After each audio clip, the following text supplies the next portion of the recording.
Thanks for joining us on 9 News Plus. I'm Chris Bianchi. Severe peanut allergies affect thousands of toddlers across America, creating a serious health concern for those toddlers and their parents. But a new wearable patch could prevent severe reactions amongst toddlers in the future.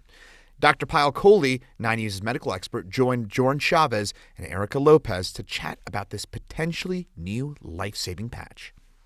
A new clinical trial shows a wearable patch could prevent severe allergic reactions in toddlers with peanut allergies. Our medical expert, Dr. Payal Kohli, is joining us now to talk all about it. Thank you so much for joining us, Dr. Kohli. Good morning, guys. This is groundbreaking. It really is. Yeah. It's a game changer. So how common are peanut allergies in the U.S.? Because we were just talking about how we've seen society change and adapt to other people's allergies. They are so common, and the prevalence is actually increasing. So 1 out of every 50 kids is going to have a peanut allergy.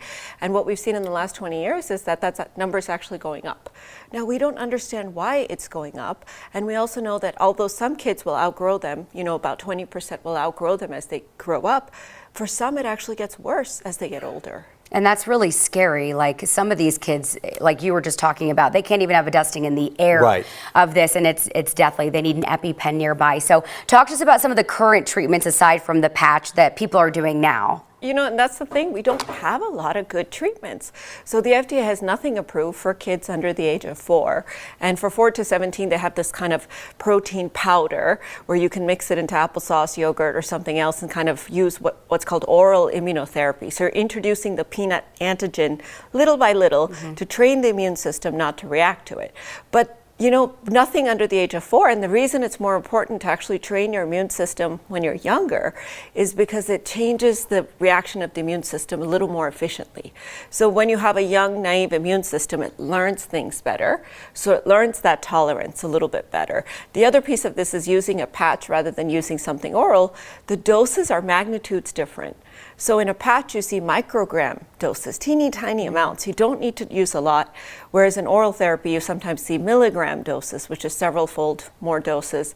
And so that people can have more reactions. Okay, so walk us through how this patch works. Yeah, so it's really cool. It's a little square patch, and you put it in between your shoulder blades for kids, or really anywhere on the skin. And the longer you wear it, the more dose of peanut protein you get exposed to. And what they did is they actually tested it in kids 1 to 3, so tiny little kids who had peanut allergy established. Now, the threshold for peanut allergy was different for each child, but it didn't matter where you started, because no matter what your threshold was for triggering the allergy, the patch worn for 22 hours a day over the course of a whole year made 2 out of 3 kids less reactive. And so it reduced that threshold, and it reduced the severity of the reactions for the kids that still had them. I mean, that's so significant when you think about it. It's really cool. Were there any major red flag side effects? So, out of over 300 and something kids that wore the patch, 4 of them had anaphylaxis. Now, we're not talking about life-threatening anaphylaxis. We're talking about what we call mild to moderate anaphylaxis, and 3 of them required an EpiPen. The patch was irritating to most kids. Okay. So even the ones that wore the peanut patch and even the ones that wore the placebo patch, they had skin reactions, a majority of kids. So that is a consideration, obviously, because allergies and eczema, which is, immune response in the skin, those sort of travel together. So certainly that's something we'll have to think about. But, you could tolerate exposure to 1 to 3 peanuts by the end of it. It's amazing. Which, when we talk about how we travel on a plane or anything else, we're afraid to even have a little dusting of peanut. And now you're talking about potentially being exposed to a whole peanut. Think about the parents who have had to rearrange snack time for their kids at school because of that, because we're considering every student, right? Which is wonderful. You call this a breakthrough technology. Do you see this shaping medicine moving forward for other allergies as well, too? I do, and I think that this is a bit of a wake-up call for us because the incidence and prevalence of allergies is going up.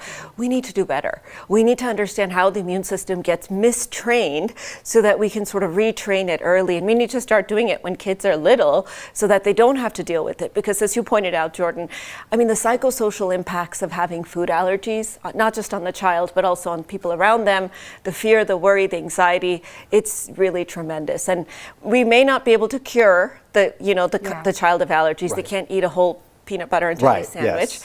But if they got exposed to something, or if they were eating something that was manufactured at a facility where they processed peanuts or what have you, parents could breathe a sigh of relief. They don't always have to have that EpiPen. We're not scared of them losing their life or something like that. This is awesome. And you talked about the exposure really quickly too. Like, for example, I'm definitely allergic to bees, but I was stung 3 times over the years, and it wasn't until that 3rd one that I had that reaction. So that's why you say it's so important to expose the kids earlier to these, just to build up their immunity. That's exactly right, and I'm glad you brought that up, because sometimes people say, well, they've had eggs before, so they can't possibly be allergic.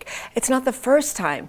The first time sometimes just sort of tickles the immune system and tells it that it's something foreign, and it's that second exposure sometimes that can cause that sensitization. So you really do have to have your radar up, and you have to be watching even if someone's had something that they've tolerated before, whether it could be related. Pay very close attention to your body. All right, Dr. Kohli, thank you.